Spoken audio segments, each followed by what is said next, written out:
نحمده ونصلي على رسوله الكريم اما بعد فقد قال الله تعالى في الكلام المجيد والفرقان الحميد فاعوذ بالله من الشیطان الرجیم بسم اللہ الرحمن الرحیم لیس کمثلہ شیء وہو السمیع البصیر۔ محترم ناظرین اور معزز سامعین اکرام، آج کا جو میرا موضوع ہے بڑا کرٹیکل ہے اور بڑا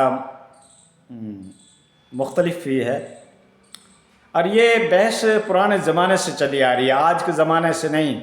معتزلہ کی طرف سے، فرقہ جہمیہ کی طرف سے یہ بحث و مباحثے چلے آ رہے ہیں، اور آج کل بھی علماء اکرام کے بیچ میں یہ اختلافی مسئلہ بنا ہوا ہے، سلفیوں کے بیچ میں، حنفیوں کے بیچ کے اندر، کیا اللہ کی ذات کہاں پہ ہے؟ کیا اس کی معیت ہر جگہ ہے؟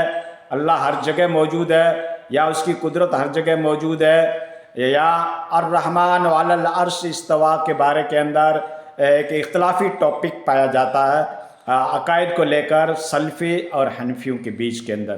سلفی کہتے ہیں کہ اللہ کی ذات تو عرش کے اوپر ہی ہے، باقی اس کی قدرت جو ہے، اس کی سماعت جو ہے، اس کی بصارت جو ہے، اس کی دیگر قدرت جو ہے وہ ہر جگہ موجود ہے، لیکن اللہ کی ذات کو ہم ہر جگہ موجود نہیں سمجھ سکتے۔ کیا معاذ اللہ نالیوں میں، باتھ روم میں، کیا اللہ کی معیت کو ہم موجود مان سکتے ہیں؟ یعنی اللہ کے یہ شایان شان نہیں ہے۔ یہ ان کا جواب ہے سلفیوں کا۔ جبکہ سلفیوں کے اندر بھی ایک عبدالسلام کر کے ہیں جنہوں نے قرآن کی تفسیر بھی لکھی ہے، وہ تو میت کے بھی قائل ہیں، اور باقی جو سلفی ہیں اس کے قائل نہیں ہیں۔ تو کہنے کا مطلب یہ ہے کہ اللہ کی ذات ہر جگہ موجود ہے جیسا کہ اس کی شان کے لائق ہے، ٹھیک ہے نا؟ لیس کمثلہ شیء، اللہ کے مانند تو کوئی چیز ہے ہی نہیں، اور تو ہم اس کا امیجنگ کر ہی نہیں سکتے، اس کا تصور کر ہی نہیں سکتے، اس کا تقابل کر ہی نہیں سکتے۔ دیگر جو انسانوں کی جو باڈی ہے یا انسانوں کا جو جسم ہے اس کے ساتھ تو معاذ اللہ کو ہم کمپیئر کر ہی نہیں سکتے۔ تو اللہ موجود ہے جیسا کہ اس کی شان کے لائق ہے۔ الرحمن علی العرش استوا، رحمان عرش کے اوپر مستوی ہوا۔ تو اس کے بارے میں علماء اکرام کا یہ نظریہ ہے، اعتقاد ہے کہ رحمان بے شک عرش کے اوپر مستوی ہے جیسا کہ اس کی شان کے لائق ہے، اور اللہ ہر جگہ موجود ہے جیسا کہ اس کی شان کے لائق ہے۔ ہم اس کا تصور نہیں کر سکتے۔ قرآن کے اندر کہا گیا ہے کہ تم تین نہیں ہوتے مگر چوتھا اللہ ہوتا ہے، دو نہیں ہوتے، قرآن کی آیت کا میں آپ کو مفہوم بتا رہا ہوں، تم دو نہیں ہوتے مگر تیسرا اللہ ہوتا ہے۔ حدیث کے اندر کہا گیا ہے کہ تمہاری سواریوں کی گردن سے بھی نزدیک ہے اللہ تعالیٰ، تم کسی بہرے کو یا گونگے کو نہیں سنا رہے ہو، اللہ تمہاری ہر بات کو سن رہا ہے۔ اور قرآن کے اندر ہے نحن اقرب الیہ من حبل الورید، میں تمہاری سہ رگ سے بھی زیادہ قریب ہوں۔ وَهُوَ مَعَكُمْ أَيْنَمَا كُنْتُمْ، وہ تمہارے ساتھ ہوتا ہے جہاں تم ہوتے ہو۔ تو اس طریقے کی آیات ملتی ہے، اور تو اللہ کی ذات جو ہے وہ ہر جگہ موجود ہے جیسا کہ اس کی شان کے لائق ہے۔ ہمیں اس بحث میں نہیں پڑھنا چاہیے کہ اللہ کی ذات کیسے موجود ہے اور کہاں پہ موجود ہو سکتی ہے، کہاں پہ موجود نہیں ہو سکتی ہے۔ اس بحث میں، اس ڈیبیٹ میں پڑھنا ہی نہیں چاہیے۔ عوام کے لائق تو یہ بحث ہی نہیں ہے۔ بے شک اللہ کی ذات تو ہر جگہ موجود ہے، ہمیں اللہ کی تسبیح بیان کرنی چاہیے، اس کی تحلیلات کرنی چاہیے، اس کی حمد بیان کرنی چاہیے، اس کے ارکان کو ادا کرنا چاہیے، ان کے احکام کو بجا لانا چاہیے۔ ہم تمام انسانوں کا تو یہی ایک کرتویہ ہے، اس کی رسپانسبلٹی ہے کہ ہم اللہ کے احکام کو بجا لائیں، اور اس بحث میں پڑے نہیں حال اور مقدور کی بحث، وحدت الوجود کی بحث، اللہ کہاں پہ ہے، اس بحث میں پڑھنا ہی نہیں چاہیے۔ اور بے شک ہم اللہ کے بارے میں کیا سوچ سکتے ہیں، ہم ان کی صفات کو کیسے جان سکتے ہیں؟ کیا ہمارے پاس ایسی کوئی طاقت ہے، ایسی کوئی کمپٹیشن ہے، ایسی کوئی صلاحیت ہے، ایسی کوئی ایبیبلٹی ہے کہ ہم اللہ کی صفات کو پہچان سکیں؟ اللہ کی ذات تو بہت بڑی ہے دوستو، ہم اس کا تصور نہیں کر سکتے۔ 7 سمندر کو آپ سیاہی بنا لو،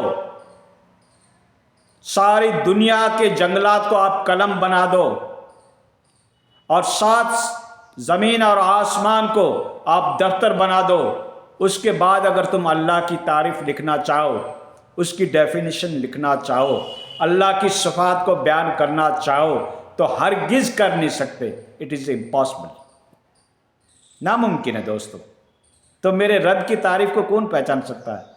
ہم خود اپنا جو بدن کا ڈھانچہ ہے، جو انفراسٹرکچر ہے، ہم اس کو بھی معلوم نہیں کر سکتے. ایک باڈی ہے جو اپنے خود کی ہے، اس کی ہم سرچ نہیں کر سکتے، اس کو ہم پہچان نہیں سکتے کہ اس کے اندر کتنی حکمتیں رکھی گئی ہے، اس کیسا نظام ہے، کیسا سسٹم ہے.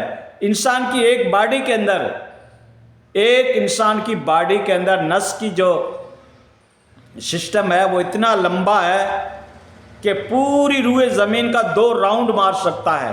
اتنی بڑی نس کا لینتھ ہے انسان کی ایک باڈی کے اندر، اور زمین کا سرکمٹانسس 40,000 کلومیٹر. تو انسان کے اندر جو نس ہے وہ اتنی لمبی ہے کہ زمین کا 2 راؤنڈ مار سکتی ہے. اور 24 گھنٹے کے اندر ہمارا دل جو ہے یہ 1,00,000 بار دھڑکتا ہے. اور انسان کے بدن کے اندر 100 ٹریلین سیلز ہیں، اور ایک سیلز کتنا بڑا ہوتا ہے، اس میں کتنا نظام ہوتا ہے، اس میں کتنا سسٹم ہے. ایک نیو یارک سٹی جتنی جگہ چاہیے ایک سیلز کو بنانے کے لیے. اور ایسے سیلز انسان کے بدن کے اندر کتنے ہیں؟ 100 ٹریلین. اور 1 ٹریلین 1,000 ارب کا ہوتا ہے. اب تمہارا کمپیوٹر بھی فیل ہے. اتنا نظام تو تمہارے خود کے اندر ہے. تم اللہ کے نظام کو کیسے سمجھ سکتے ہو، جس نے یہ پوری کائنات بنائی، پوری گلیکسیاں بنائی، بلیک ہول بنائے، اور ایسی کتنی دنیا بنائی، کتنی گلیکسیاں بنائی. ایک سورج زمین سے 13,00,000 گنا بڑا ہے. ہاں 13,00,000 گنا. اور ایسے سورج ایک گلیکسی کے اندر 3 ارب سورج ہے. اب کہاں تم رب کی قدرت کاملہ کو پہچاننے جاؤ گے، اس کی صفات کو کہاں پہچاننے جاؤ گے دوستو؟ ایک جو یہ سورج ہے یہ میگا اسٹار کی طرف بھاگ رہا ہے فی سیکنڈ 250 کلومیٹر، اور 15 ارب سال سے بھاگ رہا ہے، ابھی تک میگا اسٹار تک نہیں پہنچا. تو دوستو اللہ کی قدرت کو کہاں تم پہچاننے جاؤ گے؟ سائنس جب اس کی سرچ کرتی ہے، اس کی ڈسکوری کرتی ہے، اس کی تحقیق کرتی ہے تو حیران رہ جاتی ہے. تو اللہ کے ذات کے اوپر ہمارا ایمان ہے، جیسا کہ اس کی شایان شان ہے اس کی ذات. ہم اس بحث میں نہیں پڑھتے کہ اللہ عرش کے اوپر مستوی ہے، یا اللہ کی معیت ہر انسان کے ساتھ ہے، یا ان کی صفات کیسی ہے، کیا ہے. اس بحث میں پڑھنا ہی نہیں چاہیے دوستو.